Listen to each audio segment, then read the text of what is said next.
The sparkle of awards season is finally underway, and for the military, that starts here at RAF Halton as we gather to celebrate the very best of sport in the Royal Air Force. I'm Kath Brazier, and we're delighted to be bringing the first of this season's awards live from here at RAF Halton as we celebrate a wide variety of sports, from the power of Olympic weightlifting to the speed of table tennis. We'll also be dipping into the world of motorsports and the ever-popular genre of esports. And on top of that, there are 7 Lifetime Achievement Awards being celebrated here today, which shows the strength and depth in military sport.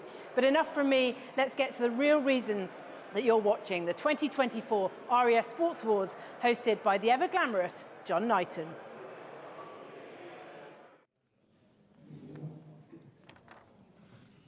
Honoured guests, ladies and gentlemen, and those of you watching us live on Forces News YouTube and Facebook today, around the world on BFBS as well, a very warm welcome to Halton House, the officers' mess here at RAF Halton for the 2024 RAF Sports Awards.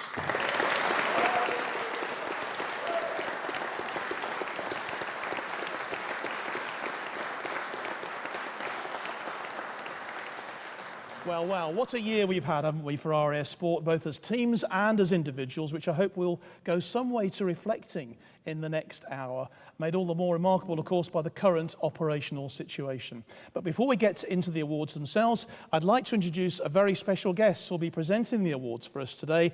That's RAF Air and Space Commander, Air Marshal Al Marshall, who will be joining us right now, and he's going to just say a few words for us.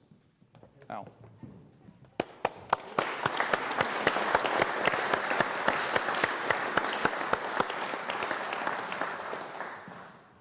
Thank you. Ooh, there we go. We on? Yeah, we are indeed. Yes. Thank you, and great to see everybody here.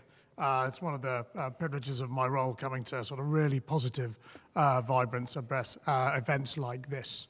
I know you've done some thank yous over lunch, but I will repeat some, and for the wider audience online. So, huge thank you to those in RAF Sport that provide the framework so we can do what we can do. A huge thank you to all those that participate and all those that support them. You know, congratulations in advance to those nominees that win, but also I'd like to say thank you to those that took the time to put those nominations forward. Great to see family and friends, hear of everybody and that whole community involved in something that is so positive. And for me, operations are busy. At the moment, there's plenty going on, but we do and we must carve out time to do sport. The qualities of sport, you know, resilience, determination, courage are exactly what we need in our day-to-day job. So certainly the Chief of the Air Staff and I, we really champion this throughout. It's hard to get people away, but we do, and we ask people to prioritise it. So the fact that sport is so vibrant across all different disciplines, I think is really, really positive at the current time. And for me, it's part of our offer of being in the service, and it underpins the operational mindset and what we are trying to achieve. Yeah, it can be difficult to do. Sometimes it's extra work. And I particularly would take my hat off to those that support, you know, the medics that volunteer to go on the touchline, those that do the administration, those that do the fixtures, those that do the risk assessments. You know, yeah, there's going to be some heroes and heroines here, I guess, getting awards and some teams as well. But, you know, there's a huge amount of effort beneath that. So thank you to those that do that. And I see that, you know, RAF Rugby League is probably the thing that I spend most of my time on. And again, right through the RAN spectrum, the men's team, the women's team, and people giving a huge amount of time to organise tours and do the real underpinnings to make sure we can do it safely, we can get the funding, we can access that from the sponsors, and to whom I say thank you, all the sponsors that support all the various sports, but also those that have allowed today to happen. So yeah, it's a great part of my role to coming to events like this, and thank you for everything that you do. Marshall, thank you very much indeed for those very kind words.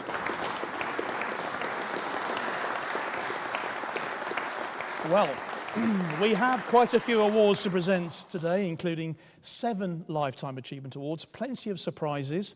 So we've somewhat shortened the citations here. The full ones, by the way, are available to read on the RAF Sport website, and they really are highly recommended. We'll begin today then with the Sportsman of the Year. If I could ask each nominee in turn to stand when I mention their names, and then come here to the front as well so we can all see you and our viewers at home can see you as well while I read the citation. Our first nominee today is Chief Tech Pete Ellis from Triathlon.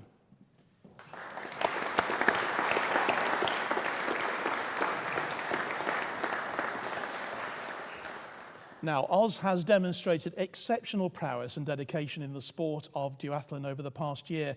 His achievements have not only brought him personal accolades, but have also significantly contributed to the sport's prominence, both nationally and on the global stage. This year alone, his achievements include top 10 in the European Middle Distance Duathlon Championships, first in the Powerman World Series, first in the Sprint and Standard National Duathlon Championships, plus the Inter-Services title, and remarkably, a 14th RAF Duathlon Championship. Not content with competing, he's also a team manager, guided RAF Triathlon to new heights this year. Oz is a true leader in his sport. Chief Tech Pete Ellis.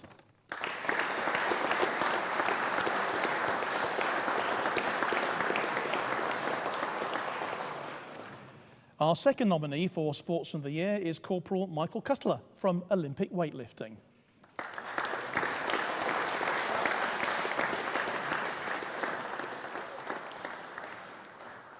Now, I should say that Mike was nominated by his association and by his station as well, RAF Bryce Norton.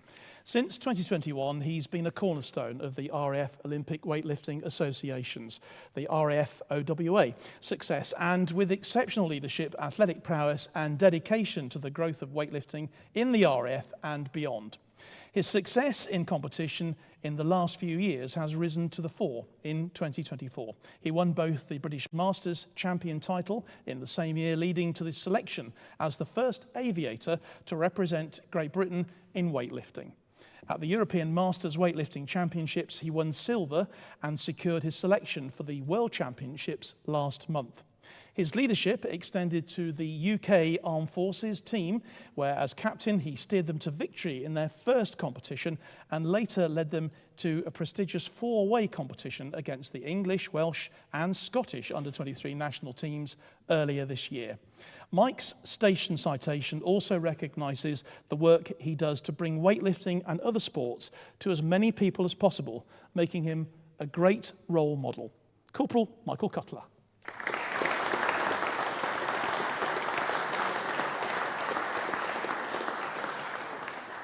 And our third nomination is Flight Sergeant Martin Ledbury from RAF Tennis.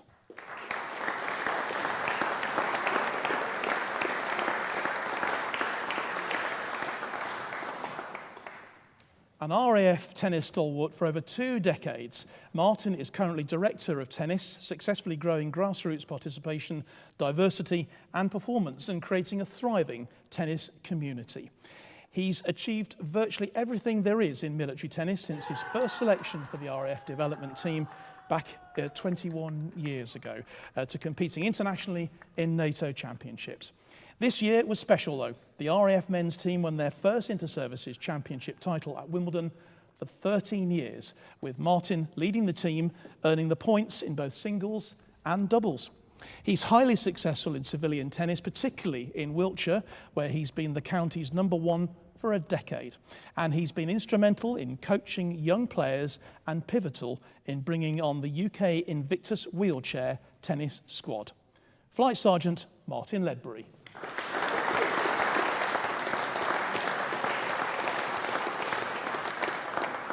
So, could I ask the station commander then here at RAF Halton, Wing Commander Pete Senior, to come forward and tell us which of these 3 outstanding sportsmen is the winner? Just open the envelope first. And the winner is Corporal Mike Cutler, RAF Weightlifting.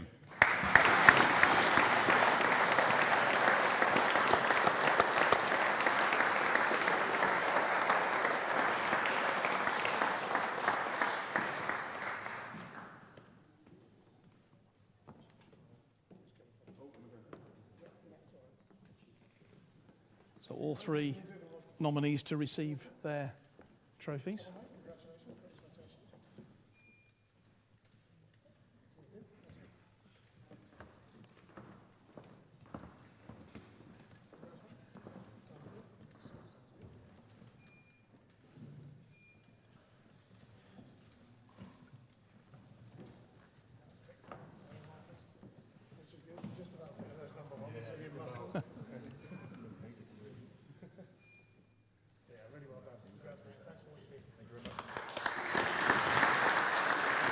Michael, if I could just come and stand you here.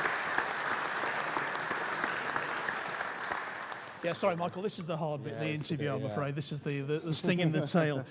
First of all, congratulations. Thank you very much. And just to say, amazing to be alongside 2 other great gentlemen and amazing what they've done.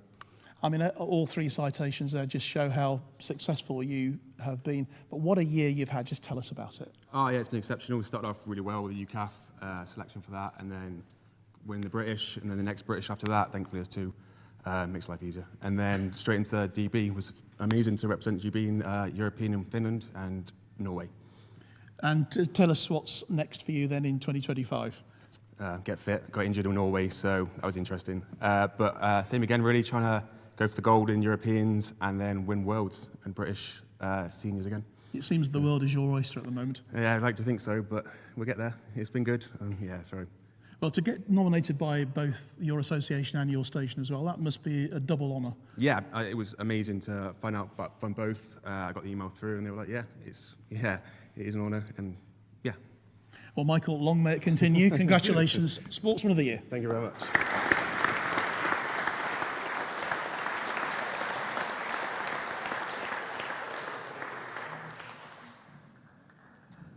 Now, on then to the Sportswoman of the Year for 2024, and our first nominee today is Flying Officer Natalie Marsh for Martial Arts.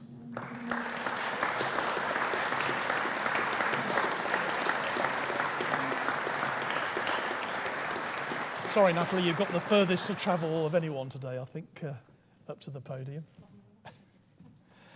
Now, Natalie Marsh has experienced what can only be described as a meteoric rise in Brazilian Jiu-Jitsu, BJJ, achieving unprecedented success in a sport that is notoriously difficult to master quickly. But her achievements over the past year are nothing short of remarkable. Starting as a white belt, she advanced to blue belt and quickly became the RAF and Inter-Services champion. Her exceptional performance earned her a place in the UK Armed Forces team, where she competed and took gold at the British Non-GI Open Championships. She also secured the British GI champion title before stepping into the international stage and took the London IBJJF title at Crystal Palace. A phenomenal achievement all in 1 year. And she's used to success as a springboard to help other females wanting to break into what I think it's fair to say, Natalie, is a pretty male-dominated sport. She's nodding in agreement. Ladies and gentlemen, Flying Officer Natalie Marsh.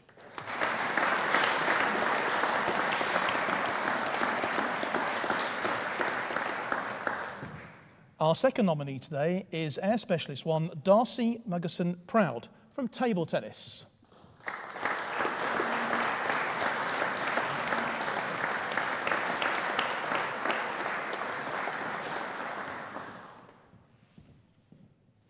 Now, Darcy Proud has had a phenomenal year in RAF table tennis. Selected for this, her first Inter-Services Championships, she remained unbeaten, claiming the ladies singles, ladies doubles and mixed doubles titles. She's also been involved with several RAF table tennis academies in 2024, providing coaching and mentorship for developing RAF players, delivering the first tri-service all-female training camp to increase participation and playing standards across all three services. Darcy is ranked inside the England top 50 senior and top 30 under 21 standings.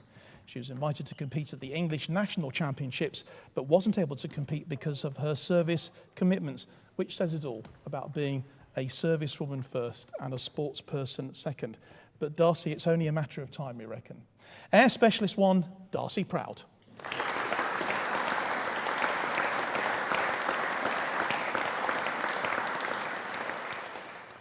And our third nominee today is Flight Lieutenant Olivia Henderson for water skiing and wakeboarding.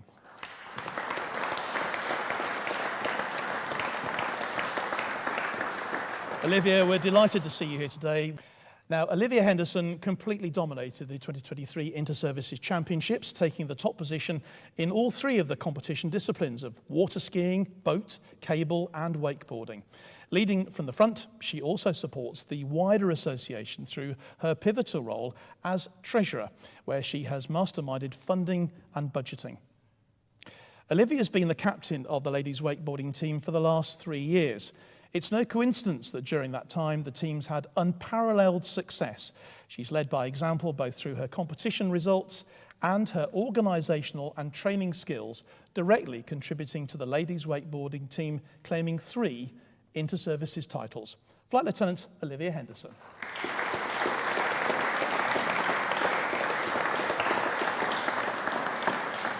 So let's see, out of these 3 amazing nominees, who's been chosen as the RAF Sportswoman of 2024. Could I ask the CEO of the RAF Central Fund, please, Ross Perriam, to join us at the front here to reveal the winner.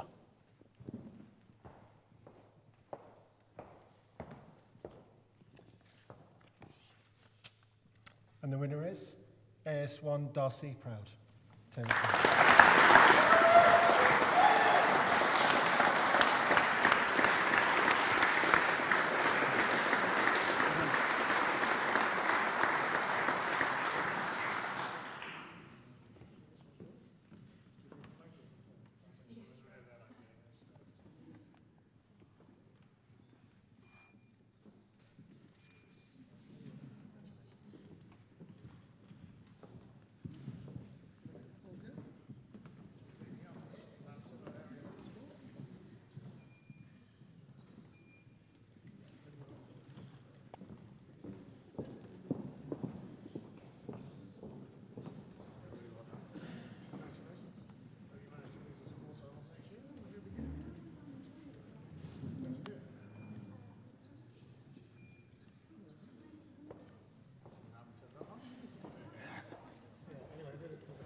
Darcy, don't go away. If I could just get you to stand here for a very quick chat with us.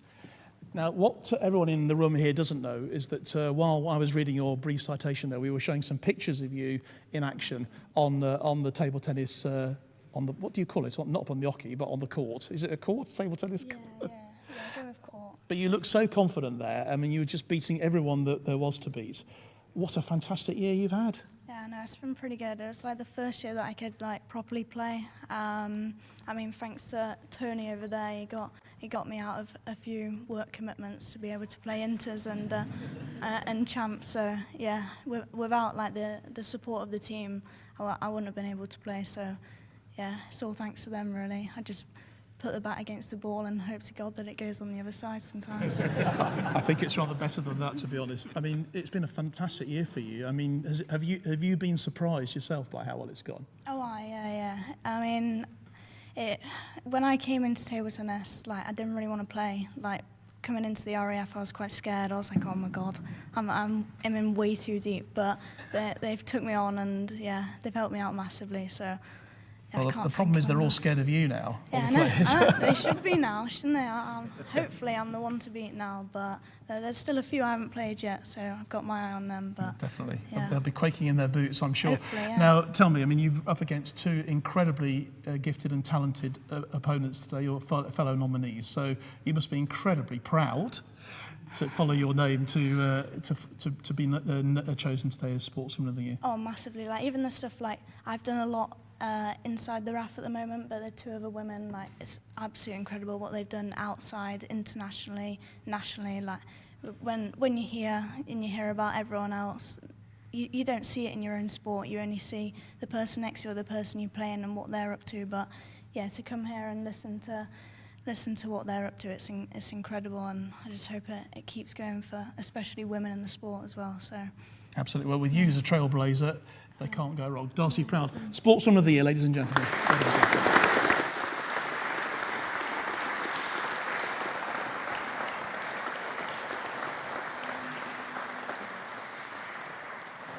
So now we come to our third award of the day. Ladies and gentlemen, it's the Team Award, Sports Team of the Year. And the first nomination today is the Drennan RAF Course Angling Team, represented here by their team captain, Sergeant Steve Reed.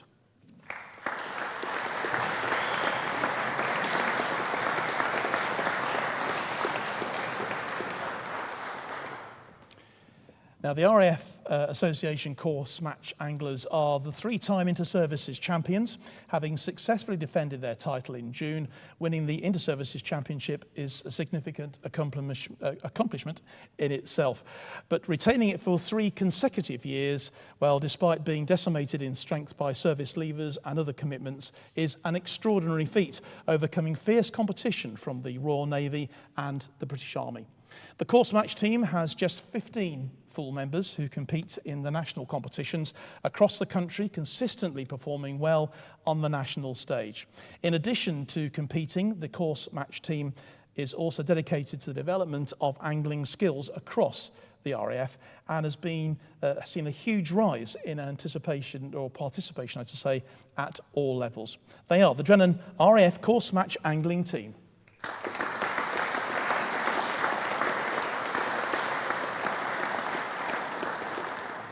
The second team to be nominated today this year is the RAF Motorcycle Road Racing Team, and they're represented today by Flight Sergeant Daniel Sutherland.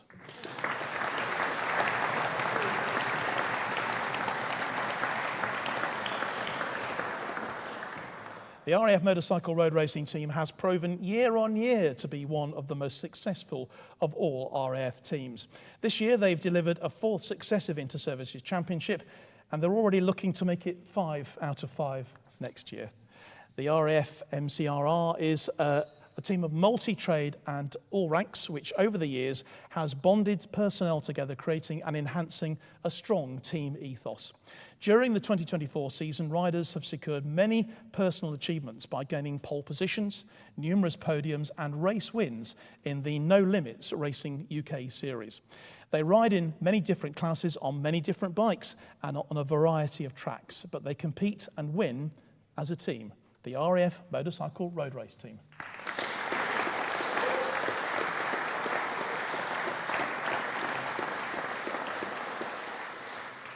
And our third nominee for the Team of the Year is a first for RAF, and indeed I think for military sports completely. It's the RAF Esports Rocket League Storm Shadows.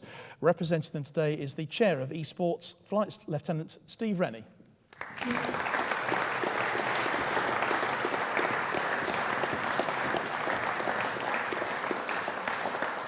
The RAF Esports Storm Shadows has had an outstanding 2024. Early in the year, 6 members of the team took part in the Insomnia 72 at the NEC, placed 4th in a highly competitive competition.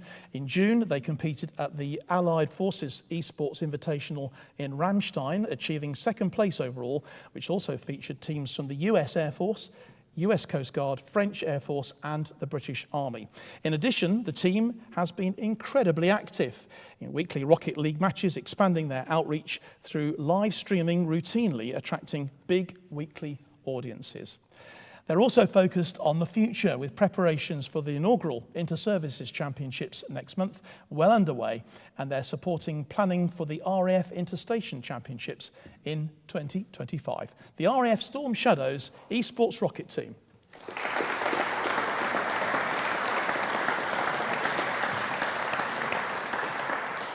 So, ladies and gentlemen, who has won? I would like to find out, I'm sure you would. And to tell us, can I welcome to the stage, please, Squadron Leader Heather Ratnage-Black to tell us, step this way and tell us who's won, Heather. Well, John, let's have a look. And the winner of the team award goes to RAF Motorcycle Road Racing Team.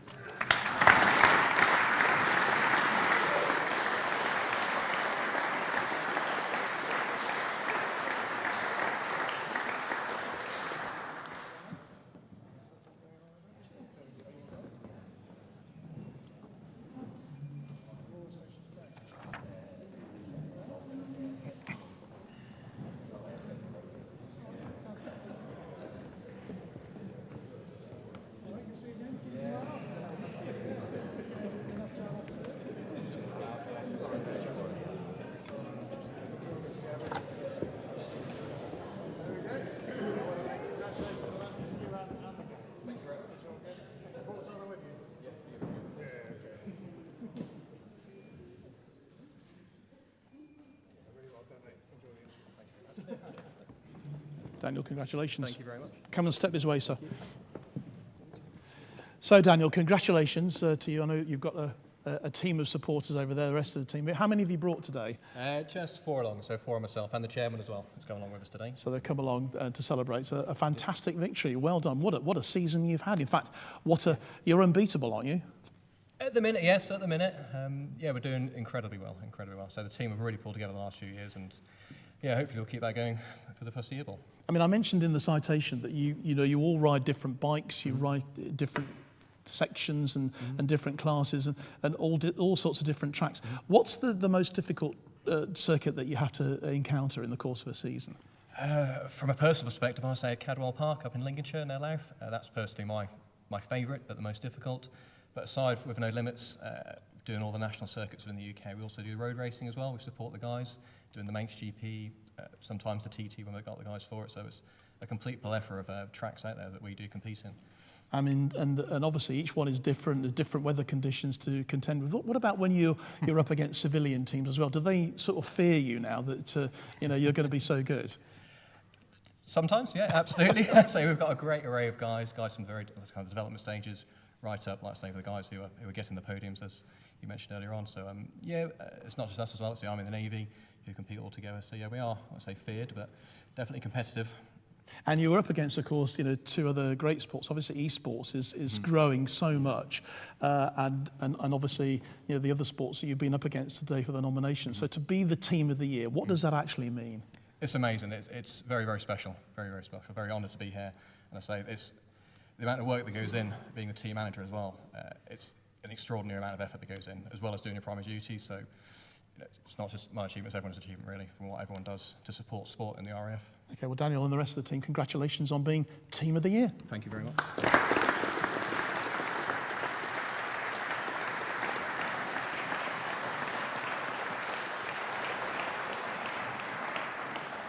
It's time now then to meet the nominees for the Sports Coach Official of the Year. And we're going to begin with today Corporal Andrew Rourke from Ice Hockey.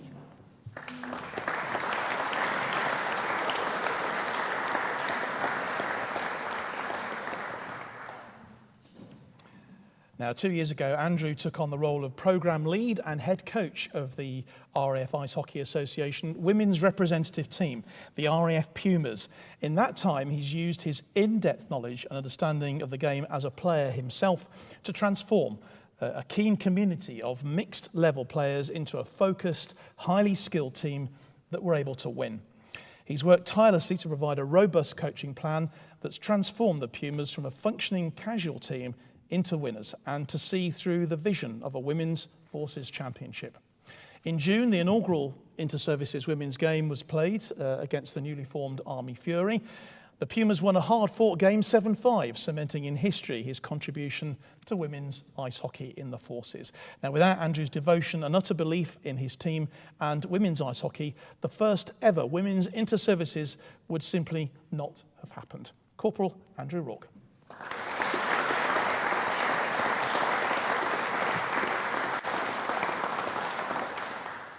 Our second nominee today is Flight Lieutenant Keith McLaughlin, bobsleigh.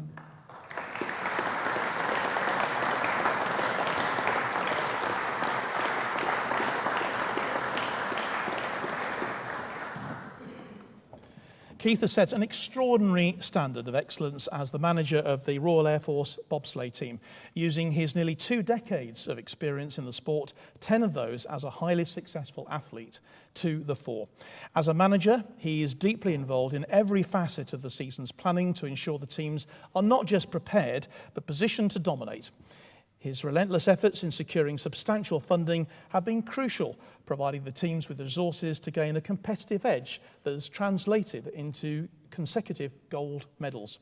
His guidance and mentorship, particularly to the 2 team members currently pursuing international success, underscores his role as an invaluable asset to the organisation, pivotal to its success. Flight Lieutenant Keith McLaughlin.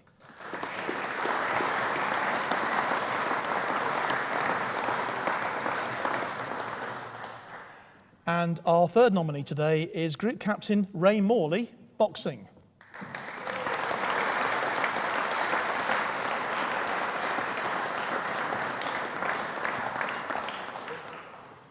With more than 2 decades of international level experience as a boxing official, Ray has continually represented the Royal Air Force and UK Armed Forces at boxing tournaments around the globe.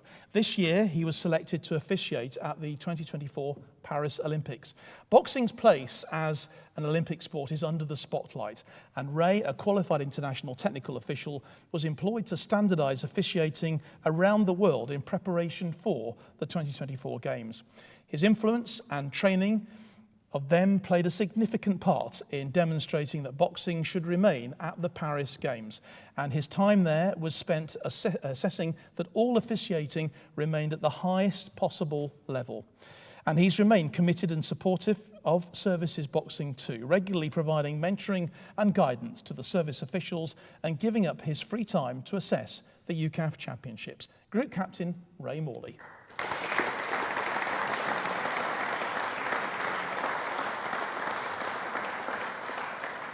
Now, I'm sure you'd agree, ladies and gentlemen, and selecting a winner from these outstanding nominees has been incredibly difficult. But one name is in the envelope, and would the Director of RAF Sport, Air Commodore Rich Fogden, please come forward now to reveal the winner of the Coach Official for 2024. And the winner is Group Captain Ray Morley.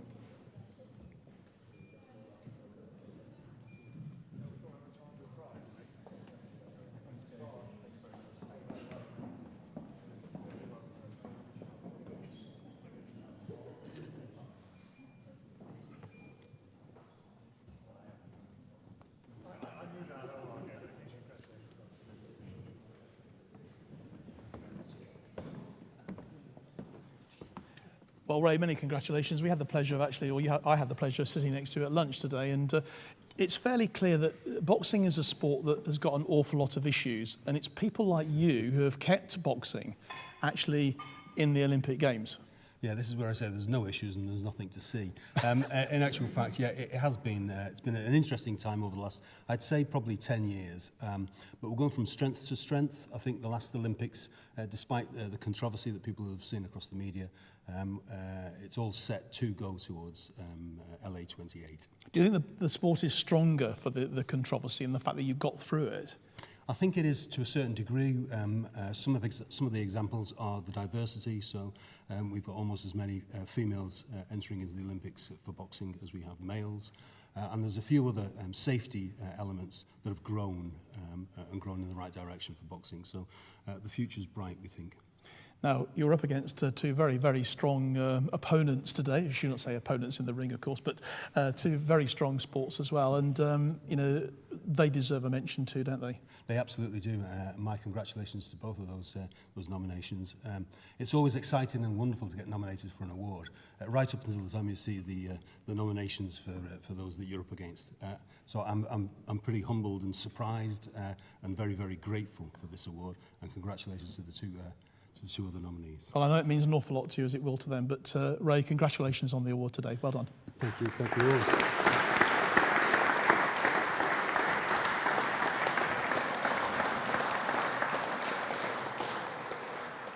Time now then for the award for Sports Administrator. Now, as with the officials and coaches, without administrators, of course, RAF Sport would just not exist, and we owe them a huge debt of gratitude. Our first nominee for this year goes to Squadron Leader Darren Berris, Motorsports. Unfortunately, Darren can't join us today, but here representing him is the chair of the RAF Motorsports Association, Group Captain Brian Watson.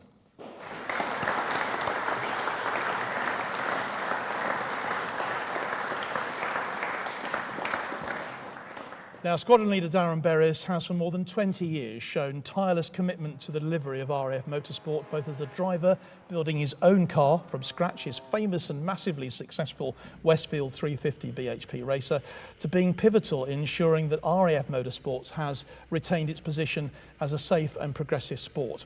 His passion on the track has been mirrored by his passion off it, and he took on the role as competition secretary for car racing, which he delivered with meticulous attention to detail.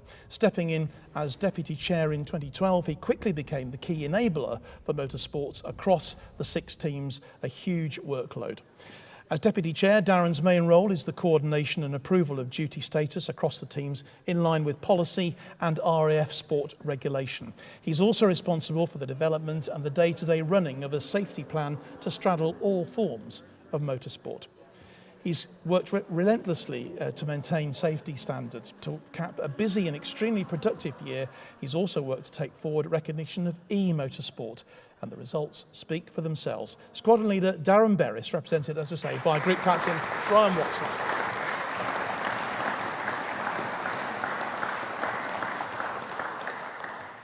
Our second nominee today is Corporal Ben Law, table tennis.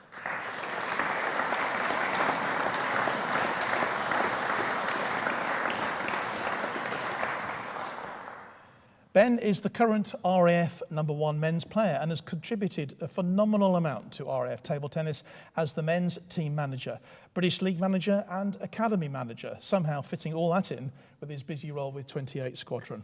His standard of work, proactive in planning and execution of events from RAF associate academies, National League fixtures to the inter-services, is consistently outstanding, as is his support of others. As RAF team manager, Ben leads them in the British League, the highest standard of table tennis in the country. The RAF is the only service that plays at this level, and he leads from the front, not only playing ability, but especially with his management of all responsibilities. An outstanding sports administrator, Corporal Ben Law.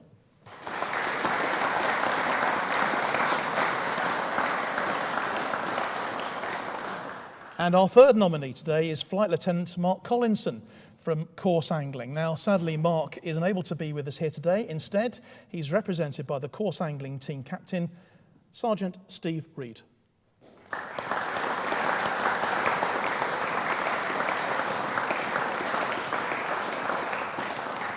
Busy afternoon for you, Steve, already. Now, Mark Collinson has for the past 23 years represented the RAF and UK Armed Forces, UCAF, at the highest levels, achieving remarkable results, including being part of the representative team that secured the Inter-Services Course Championships for the past 3 years. His commitment goes beyond personal achievements as he regularly offers guidance and support to younger and newer team members, fostering a strong team spirit and ethos leading from the front. As the current team manager, Mark coordinates planning and administration of over 25 events each year. He's the RAF point of contact for inter-services events, working closely with both the Army and the Navy and engaging with civilian angling associations and NGB sponsors, ensuring that the RAF team remains actively involved in top-tier UK angling events. Flight Sergeant Mark Collinson.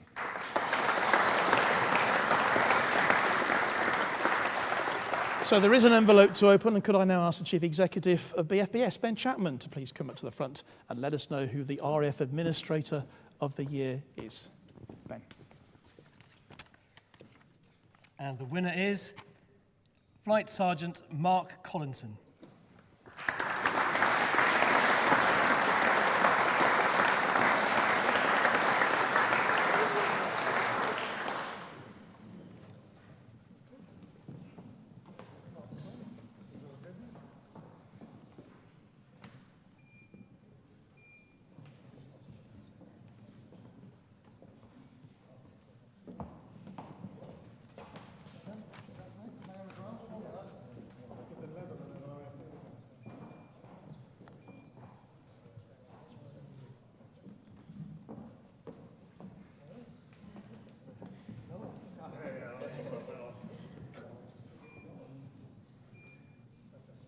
And I'm sure Mark will receive that award very, very shortly. Well, as I said, Mark can't be with us here to receive his award today, but he has actually, he's sent us a message, Steve. So okay. Now that message, I'm unaware. he sent us a message, which actually was sent, would you believe, and not be surprised to know this, sent by the banks of a river somewhere, because he's probably fishing, I don't know. He's on holiday. He's on holiday. So our viewers on the live stream now can see this message. Good afternoon, everybody. Obviously, it was a great honour to be considered amongst so many people doing wonderful things for Sport in the RAF as Administrator of the Year. And then to find out that I'd won was a huge surprise and obviously a huge highlight in my career. Obviously, to administer, you've got to have a team. The team that's up behind me is Warren Officer Jonathan Smith as the discipline lead. Steve Reed is there today, representing the team as team captain. Steve Wildman is our secretary. And then obviously the team as a whole, represented by Paul Tyndall and Baz Bright out there in the audience. Further thank yous obviously go to DRS and Central Fund for their endless and enduring support, which without them, none of this would happen. And as you all know, are key to making sport in the RAF a thing. Thank you again.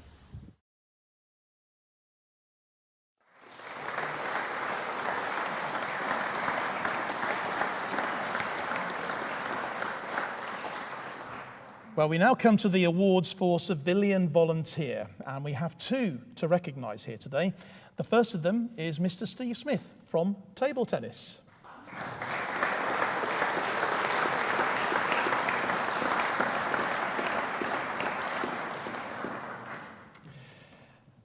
Now, Steve has been and continues to be an ever-present force in the Royal Air Force Table Tennis Association, having given over 10 years of selfless service. As an international table tennis referee, it's the highest level, Steve has consistently refereed RAF and Inter-Services Championships. Steve has represented the Royal Air Force Table Tennis Association at the North America Teams Tournament in Washington and continues to play in the RAF British League team. He leads by example and projects an infectious charisma and a professional work ethic that impacts everyone from the most senior players to the newest members of the team. His achievement highlights include an assistant umpire role in the 2012 London Olympics and Paralympics, and he's been recently appointed Vice President of Table Tennis England. In short, an absolute legend. Ladies and gentlemen, Steve Smith.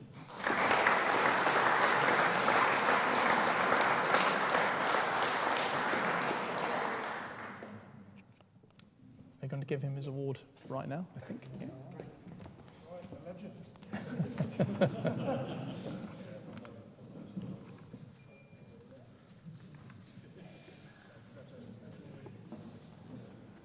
Let's have a quick chat, Steve. I think it would be remiss not to. It seems to me that table tennis has featured quite largely in today's awards, which you must be delighted about. Of course. I mean, there's, 3 awards now that have been put forward for. I think that's the first time I was told that that's happened. So, yeah, it's a great achievement for RAF table tennis. And what you've done for the sport has just been utterly remarkable, really. Thank you. I mean, I've been involved now for over 10 years, and it's always been an honour for me to even be involved. So to be here today is something else altogether. And what does this award actually mean to you? It's hard to put into words, I think. I say it's always been an honour, so it's a privilege to be given this by the RAF Sport. It's something I do for the love of the game more than anything else, but to be actually recognised for it again, thank you to everybody involved. Well, I think if you read the full citation, that will be as clear as anything. Steve, credit to everybody. Thank you very much indeed, and well done. Thank you very much.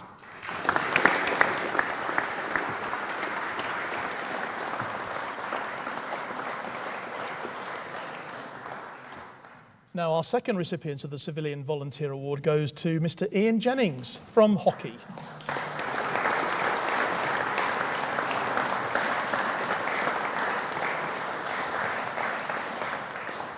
Ian Jennings, MBE, has transformed the Royal Air Force senior men's hockey team since taking over in 2009. Over the past 15 years, he's consistently built a cohesive team that regenerates and develops year on year, and has propelled the RAF to its best performances and results.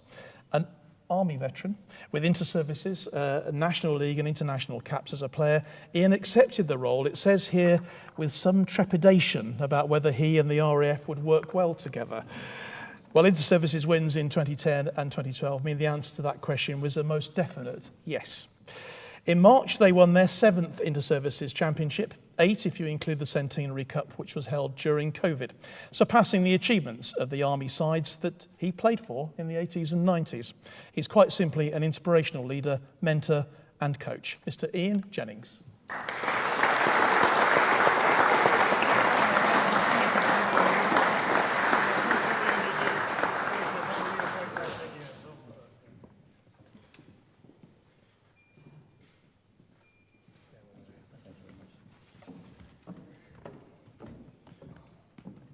Ian, a very quick chat with you, but you've been around for some time in this sport, haven't you? Both Army and RAF. Any differences? Yeah, I'm not a legend yet, which your previous recipient got, but yeah, it's been a great time with the RAF. I think with all these great sports people, administrators, everybody involved in sport.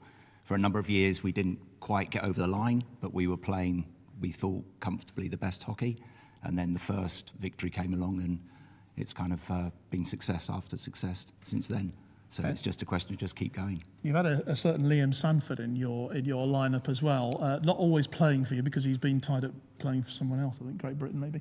But you know, having someone like him has been a huge help, hasn't it? Yeah, it has. I mean, as I said, he's only probably played in I think it's maybe 1 or even 2 of the inter-services that we've been victorious at. But you know, he would come down and take part in the training, and you know, he's obviously an inspiration to the younger guys, well, and the senior guys as well. So, yeah, it's all been good.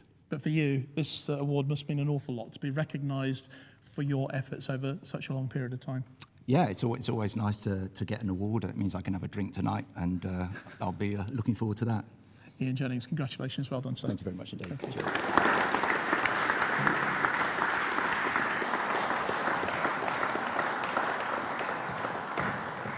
It's time now for the RAF Central Fund Station Award. Now, runners-up for this year were RAF Shawbury for their excellent partnership with British Cycling, hosting stage 1 of the British 3-day road race, along with the installation of a BMX track, which also encourages other sports like skateboarding to flourish. But the Station Award this year goes to RAF Honington. RAF Honington's Wellness Wednesday initiative was set up to encourage personnel to take time out of their working environment to alleviate stress and help their work-life balance. A range of opportunities were set up for the community to engage in, from accessible low-impact activity through to challenging functional fitness sessions and a swimathon which attracted around 500 people. Their initiative has been hugely beneficial on station, reaching around 100 personnel that weren't previously engaged in regular physical activity.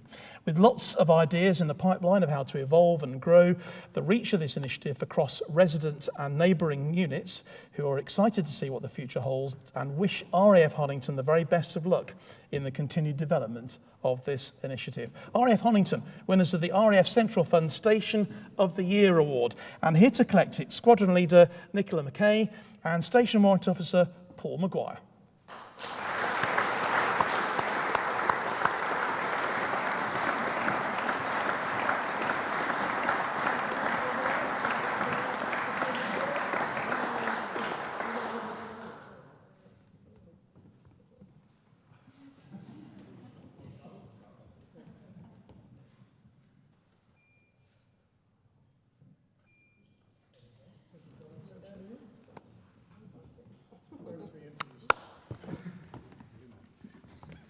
A quick word, a very quick word with you, because we've interviewed everybody else, so it would be unfair to leave you out.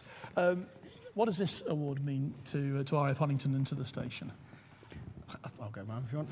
I think Honington, in general, we've developed this over the last year. It was the station commander and wing commander Ali Sanderman's idea a year ago. We've developed it further and further, and it means a lot to the people to get away from the workplace, relax, taking the opportunity to work together as a team, and relieve some of the mental stress that RAF brings to us every day.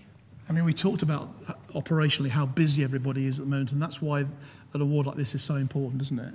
Yeah, I think a lot of people are actually, retention is a huge thing across the MOD. I think a lot of people are leaving because of that work-life balance they're lacking. So I think taking a few hours out of a working day to do some sport activity or wellness activity really helps with that.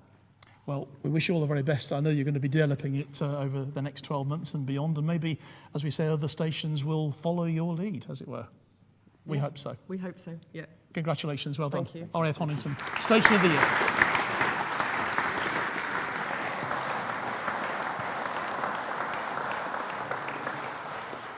Now, still to come, we have 7 Lifetime Achievement Awards, but before that, we have the Head of RAF Sport Award as well.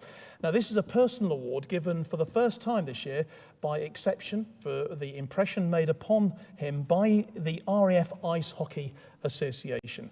Now, this is not to decry the immense efforts of all associations, but to select one that has grown significantly over the past few years to be preeminent in their sport.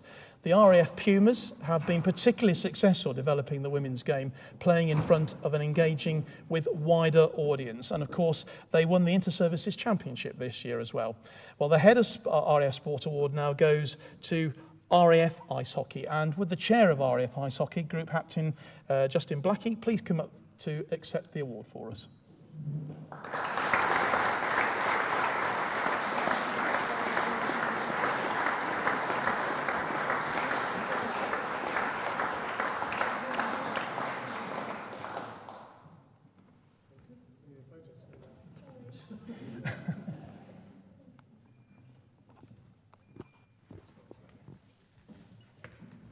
Justin, come over here, sir.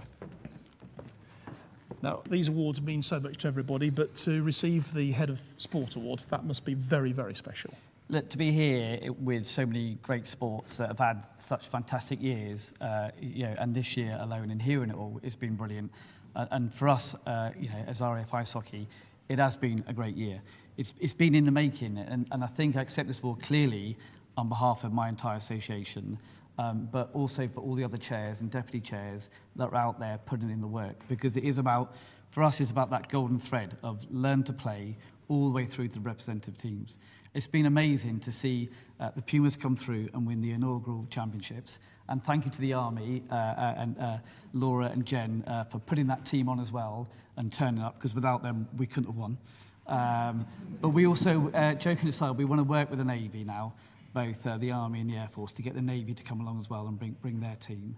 But my male team, the Aces, who hadn't scored a competitive goal in 6 games, to get inspired by the Pumas and then go and smash the Army and Navy as well. It's just been brilliant. I felt a bit like Sir Alex Ferguson in the changing room with the champagne on that night, and hugging all my team. They were just brilliant. But I think, come back to the Air Marshal's point, it's everybody that's here and in the background that brings that together. It's the entire team that makes it work, and that's the people I'm accepting on behalf of, is everybody coming together to make those representative teams go and do what they do. Well, congratulations, and long may it continue. Thank you very much. Thank you very much indeed. Thank you.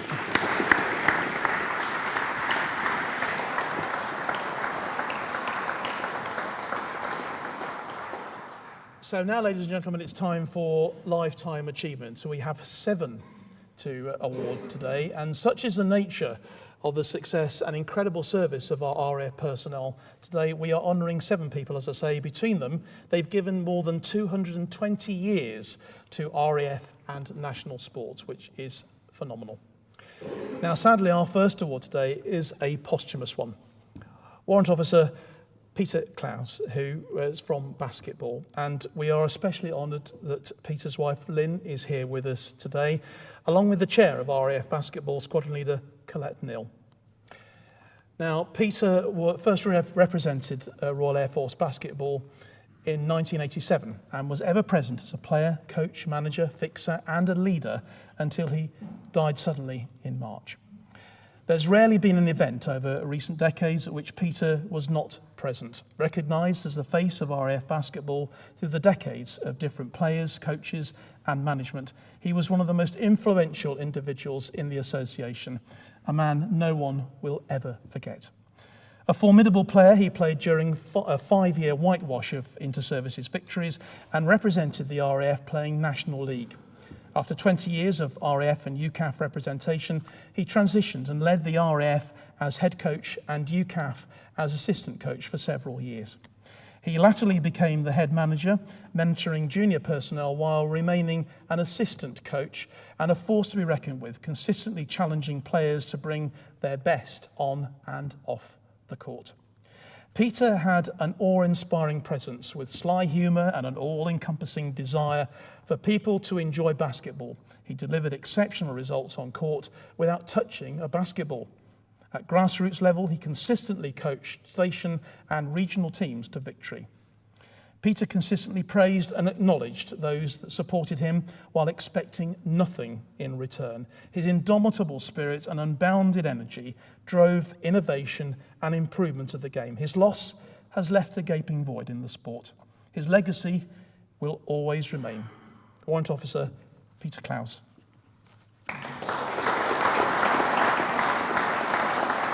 And here to accept the award on Lynn's behalf today, please welcome Squadron Leader Colette Neal, Chair of RAF Basketball.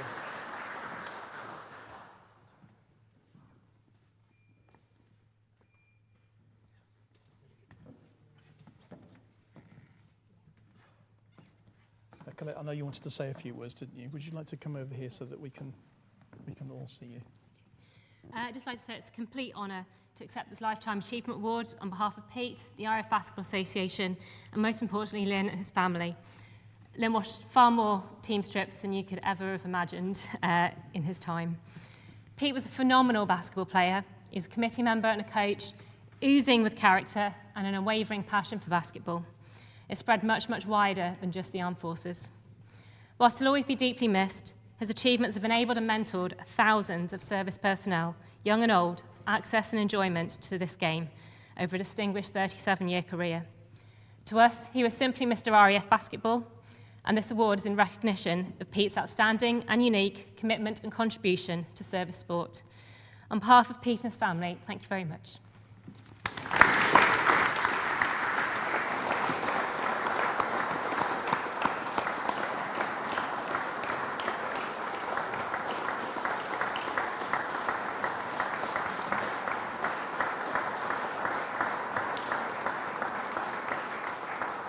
A lovely tribute there, and Pete's so much missed.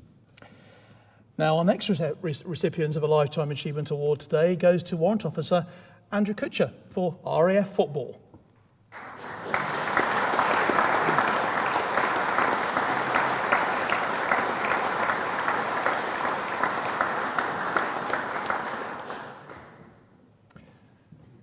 Andy, as a player, administrator and coach, has been pivotal to the success of RAF football for the past 25 years. Andy joined the Air Force in 1998 and was immediately selected to represent the service. A knee injury sadly ended his playing days, and he made an early transition to coaching, and in 2006 was appointed foundation lead coach at Swindon Town and manager of the RAF women's representative team, leading the team to back-to-back inter-services championships for the first time. In 2009, Andy was appointed to the coaching staff of Sheffield United under 18s, where he was pivotal in the development of England international Harry Maguire. Simultaneously, he was selected to become head coach of the UK Armed Forces women's team, and gaining repeated success. Posted to Aldergrove in 2017, he coached the Northern Ireland under 19s. In 2019, he was appointed the RAF men's team manager, and despite the challenges of COVID, reset the culture around the squad, resulting in back-to-back inter-services wins in 2022 and 2023. Now an ambassador and advisor to the executive committee, he remains pivotal in developing the game at the elite level with the service. And he's also a brilliant co-commentator for us on our BFBS broadcasts. Warrant Officer Andrew Kutcher.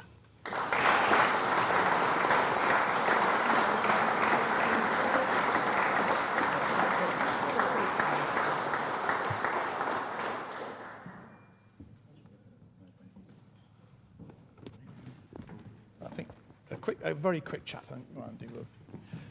First of all, again, the Lifetime Achievement Award, pretty fantastic, eh? Yeah, what can I say, really? You know, it's quite a poignant day for me today. This is the last time I'm going to be putting on this uniform because I've left the service, or leaving the service now. So, what a way to go out.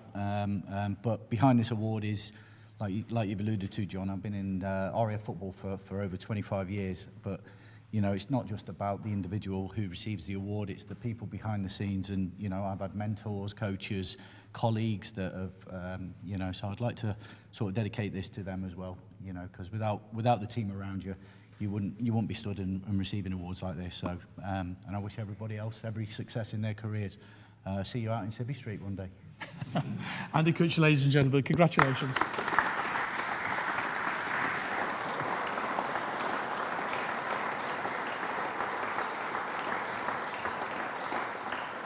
Our third recipient of a Lifetime Achievement Award today is Warrant Officer John Wilding from Rugby Union.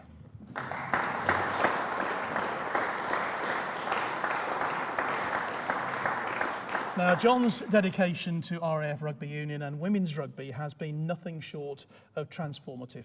John's early playing career with the RAF Colts, under-21s and various RAF regional teams laid a strong foundation for his future in coaching. As the first RAF individual coach to the Women's Premiership with Wasps from 2008 to 2013, he not only led the team to numerous successes, but also pioneered a pathway for service members to play at the highest levels of women's rugby.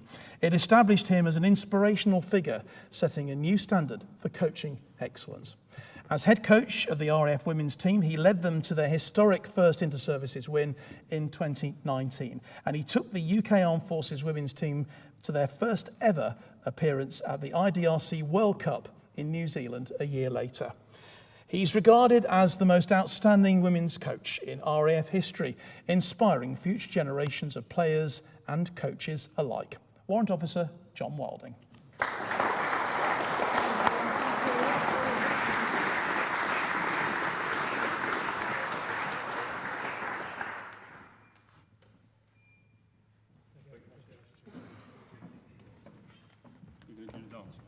We'll do the dance, John, yeah. Now, I know you're one of the most modest people I've ever met, so you don't like these sort of things particularly, but today is a very special day for you, isn't it? Yeah, you can't deny it. It's 37 years. Unlike Cookie, I'm taking my uniform off tomorrow, so it's my last week. In Another the last one? Yeah. So we're losing too many good people here. Well, yeah.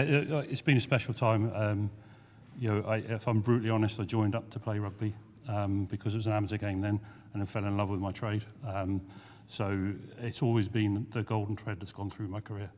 And when playing wasn't an option, coaching was. As a coach, just seeing some of the female players that you've coached go through to achieve international success. That must probably be the greatest accolade, isn't it, for you? You've got to be proud of that. Our first one was Catherine Muir, who played for Scotland in the mid-noughties. And then people like Amy Kane and Sarah Bonner, Karis Williams. There's some great players there. But if I'm honest, the real stories are not the internationals, it's the people who make the team up around them. I was just saying earlier that there's, we had in our inter-service winning team, we had a mum of 4 who kept coming back after her babies to make the standard, to make the team, and was outstanding. They're the hidden stories that, without that, the internationals can't play. There's stories throughout with the people in the background, people like Air Commodore Jackson there. It doesn't happen without that, but fundamentally, it's a privilege to coach players like that. I know you've had Josh McNally here with you today, supporting you here and making sure that you don't step out of line, John. Well, I was going to say you couldn't get 2 bigger blokes sat next to each other. And look, there's a great story for the RAF Sport. I'm going to embarrass Josh a little bit. Someone who reached the very top of his sport, but started off from the RAF, didn't come in as an elite sportsman, but is very much what everyone aspires to be. And a good bloke with it. John, lovely to talk to you again. Congratulations on this award, much deserved. Thank you.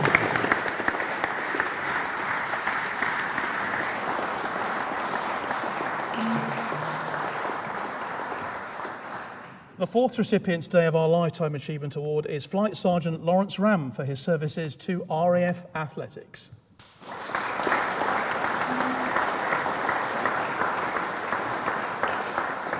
Lawrence has been involved in athletics for decades. This year has seen him achieve a British Masters Pentathlon M50 gold medal, European Masters Pentathlon M50 silver medal, and ranks #1 in the UK for M50 Pentathlon. In the last 10 years, his numerous titles included 6 pentathlon golds and the British Masters Champs and a silver in the World Masters Championships.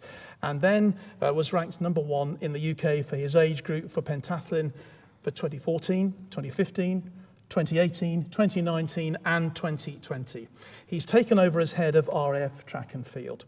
At grassroots level this year, he's brought in several new athletes to the RAF Waddington Club, guiding them to win the RAF Interstation Championships. He's continually brought the fun into athletics, from competing, officiating, coaching or organising. And you can't get a better accolade than that. Flight Sergeant Lawrence Ram.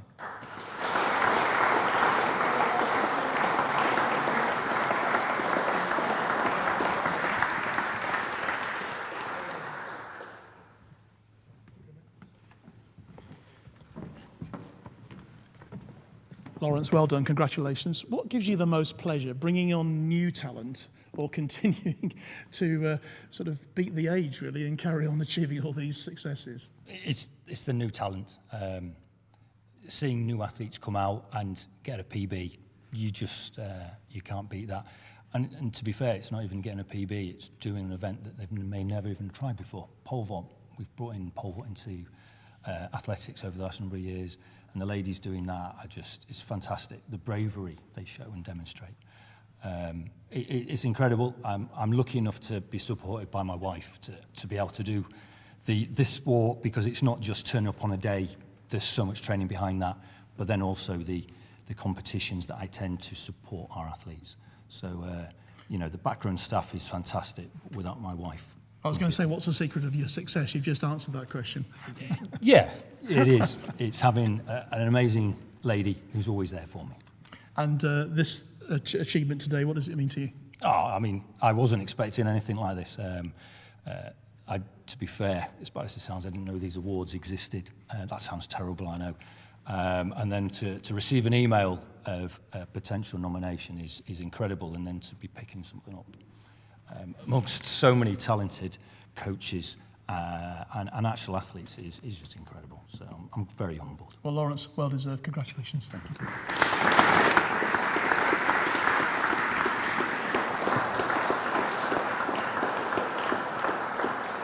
Number 5 on our list of lifetime achievements today is Squadron Leader Tim Ellis from the sport of rowing.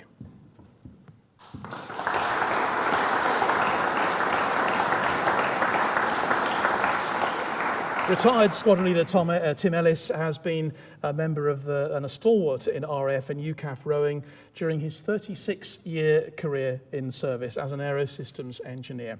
Within a year of him starting rowing, Tim was representing the RAF in major events, but a serious accident in sweep oar boats led him to switch to sculling, which he absolutely shone at. He won a gold medal at the 2009 World Rowing Masters Regatta in his single scull and is a 4 times winner of the RAF Rowing Club's Jubilee Cup. Over nearly 3 decades, he's helped hundreds of personnel participate and compete in rowing. In 2012, he joined the London Organising Committee of the Olympics and Paralympic Games to lead the planning, organisation and delivery of all aspects of on-water safety, a role he repeated for Tokyo 2020. He helped to deliver the Varsity boat races, Henley Royal Regatta and similar level events, and was recently appointed an independent consultant to World Rowing. For the last 4 years, on retirement from the RAF, Tim has been Secretary of UK Armed Forces Rowing. He was made an MBE in January of 2016 for his service. Now, his contribution to services rowing is recognised right here. Squadron Leader Tim Ellis.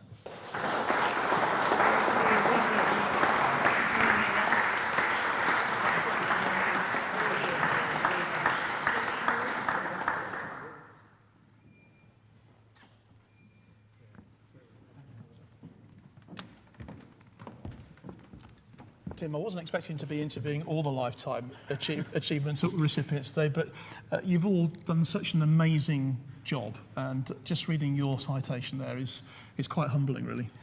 Well, thank you very much. You don't realise it at the time. You're just doing what needs to be done to get yourself on the water or introduce new people to the sport.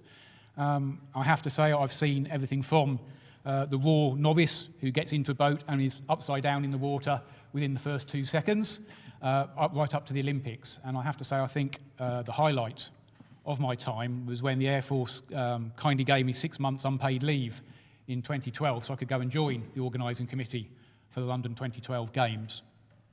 And standing there, my duty position was on top of the finish tower, which gave me probably the best view of the racing at Dorney Lake of anybody.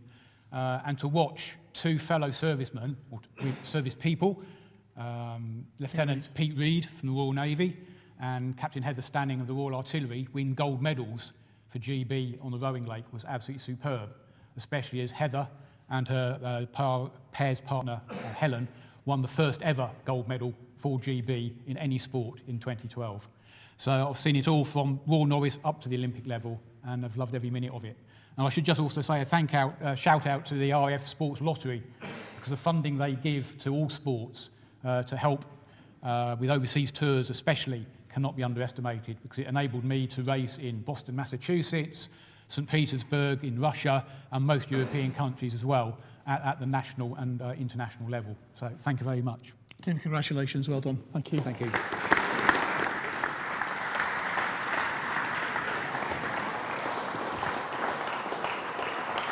We return to football now for the 6th recipient today, Wing Commander Neil Hope.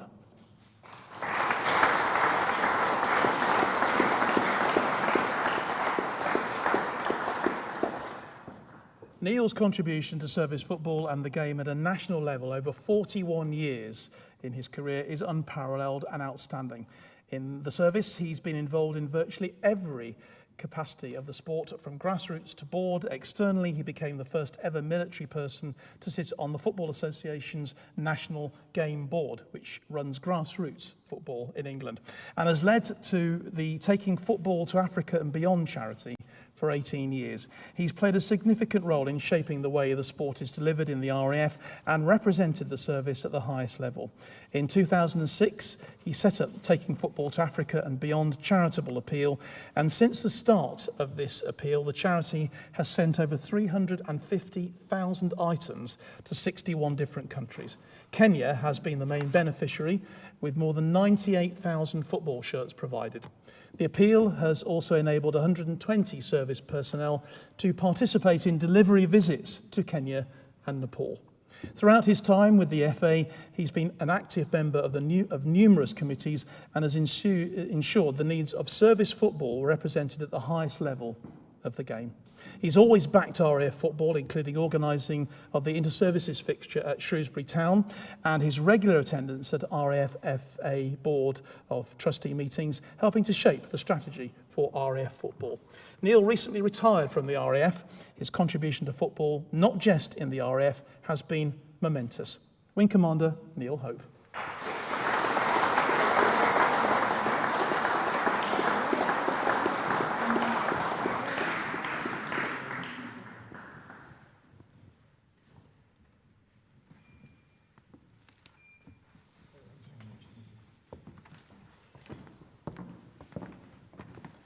Neil, when we talk about someone who's served 41 years in the RAF with your contribution to football, difficult to know where to start really, or what the highlights are, but there were some things I can imagine taking all that equipment to Africa, all the football shirts and and seeing those faces. We saw some great pictures actually in the live stream of what you achieved there. That must have given you a huge amount of satisfaction.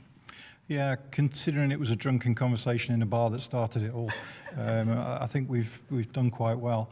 The intent was we started it back in 2006 and it would run till the Germany World Cup that year, but it just kept snowballing. It just got busier and busier, and as you say, the amount that we've delivered now across the world is absolutely incredible, and it's helped by a great team of people from across the Air Force, across RAF football, that help us collect kit, box kit, sort it, and then send it out.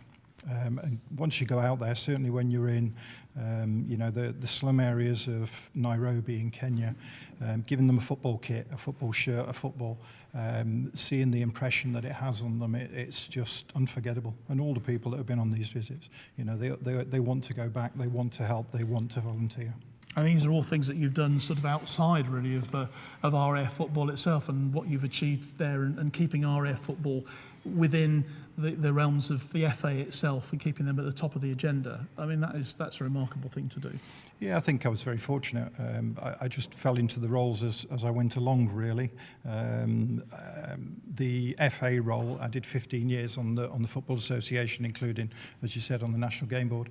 It was incredible to be involved in English football at grassroots level. And moulding it and making it fit for the future. Football, I think, in many areas, especially RAF football, services football, has got some challenges ahead. As football changes, as the services shrink, with the infrastructure and the facilities of how we play football have become very different than they were in my younger days. And we certainly have challenges to get over in the next few years to remain as the biggest participation sport. Well, I'm sure with people like you around still to guide them, it's going to end in great success. Neil, thanks very much indeed. And congratulations. Thank you.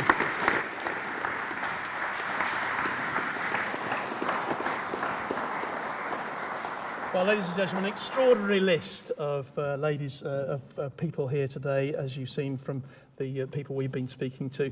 And the last, but by no means least name on the list now is Squadron Leader Neil Thomas for powerlifting.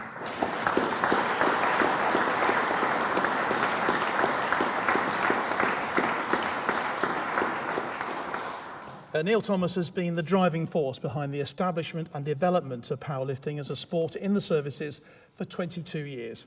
Powerlifting in the services would not exist without Neil Thomas. Starting the sport while in the Army, he led its establishment and recognition in other services. In 2003, becoming the chair of the Army Association until 2008, when he assumed the role of Combined Services UCAF chair, a role he retired only from this year. As an athlete, he arrived in the sport by setting a Guinness World Record in 2003 before GB selection in 2004. Representation he has maintained since. He holds numerous records, having been a multiple European and world champion, and this year setting a new world record in his class with a bench press of 250.5 kilograms. He's been a coach for the Army and RAF and an international referee since 2004. He was the president of the British Drug-Free Powerlifting Federation, the then NGB, from 2004 until 2017, when he became vice president of the International Federation. Directing every inter-services and combined services championship since the sport's recognition at this level in 2008, he has also been part of the organisation for many international events. His wider work outside the service includes the co-funding of the Suffolk Spartans Club in 2007 in support of disabled children and adults with significant learning and social difficulties. He's been selected for the Invictus Games, Vancouver, next year, or in 2025, next year, and as a competitor and also as the vice captain. He's enabled literally thousands of people to compete in their chosen sport, reflected by the Chief of the Air Staff in his endorsement, describing Neil as an amazing individual. Ladies and gentlemen, Squadron Leader Neil Thomas.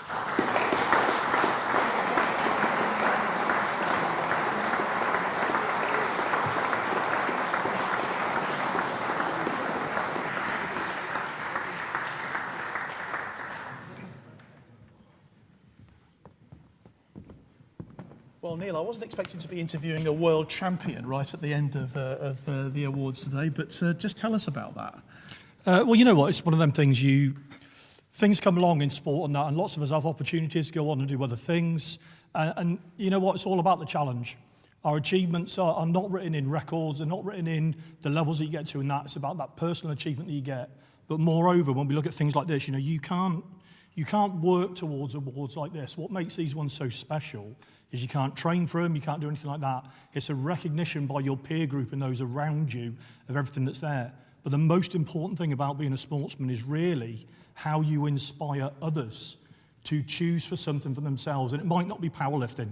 People ask me what the fundamental difference is between powerlifting and weightlifting, and if you've seen, weightlifters tend to be prettier. So, but it's really one of them things of, You can't say that about Anne. I mean, crikey, she's,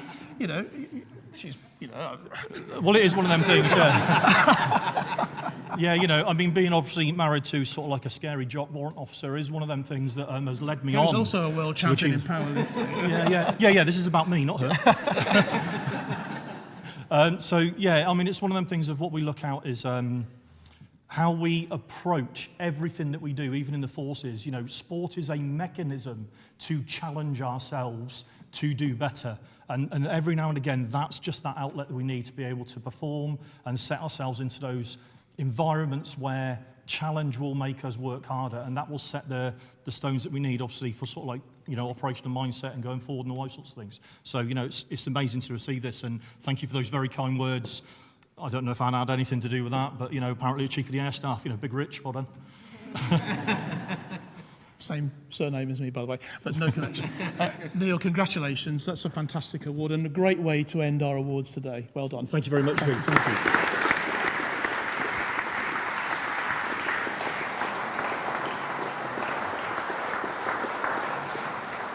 Well, that brings us to the end of our awards today, and I think someone has got a few more words to say, have they not? Air Marshal again, sir. Yeah, hey, that's good. Hey, thanks everybody, and I guess to say wow, I think, to that, to the citations that we've heard, truly amazing, achievement by athletes, international, national, within NATO, within service competitions and everything else.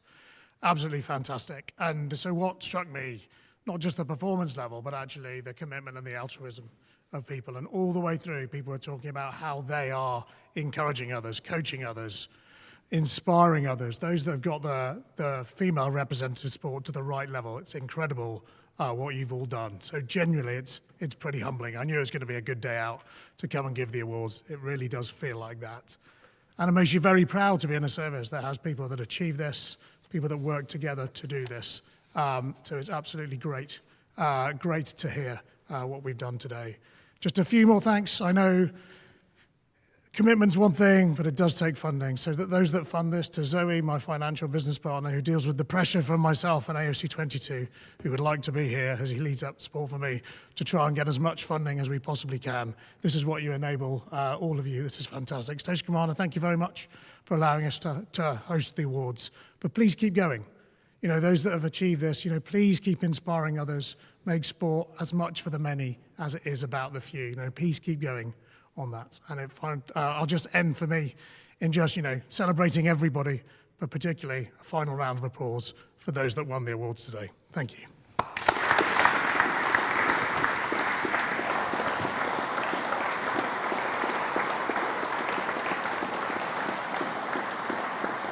Marshall, thank you very much indeed. Well, that, ladies and gentlemen, is the RAF Sports Awards for 2024. I'm sure you'd agree that all the winners and nominees today deserve a huge congratulations for their contributions that they've made to the success of RAF Sport over the past 12 months and indeed the years preceding it.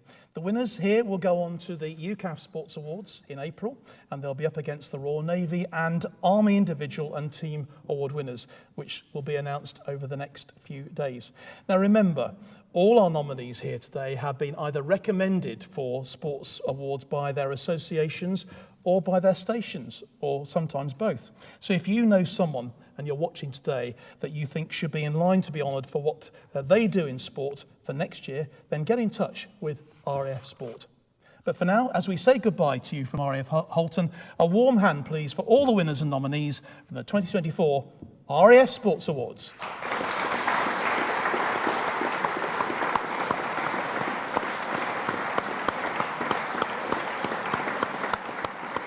Second try for the Army.